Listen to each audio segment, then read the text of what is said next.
ఎలాంటి ఇష్యూస్ ఉంటే వెళ్ళొచ్చు నాడీ జ్యోతిష్యానికి మీరు చెప్తారు? తీవ్రమైన ఇష్యూస్, లిటరల్ గా కోర్ట్ కేసుల్లో పూర్తిగా పడిపోయి ఉన్నాము, మనకు దారి తెలియట్లేదు. ఓకే.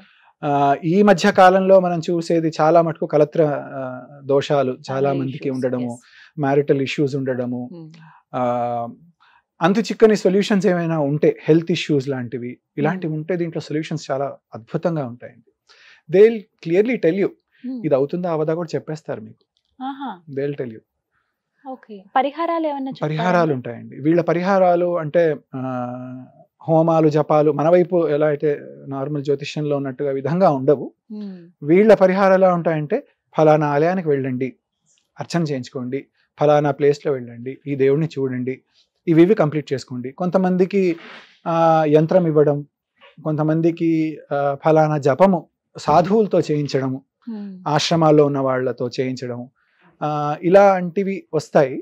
కానీ గట్టి పరిహారాలండి. సో కాండల్ అని చెప్పాను కదా, డిఫరెంట్ చాప్టర్స్ ఉంటాయని చెప్పేసి, ఔషధానికి సంబంధించిన ఓ చాప్టరు, మీ పెళ్లి విషయంలో సంబంధించిన చాప్టరు, సంతానం విషయంలో చాప్టరు, జనరల్ లైఫ్ చాప్టరు, మీకు మంత్రదీక్ష ఏది ఉండాలి దాని చాప్టరు,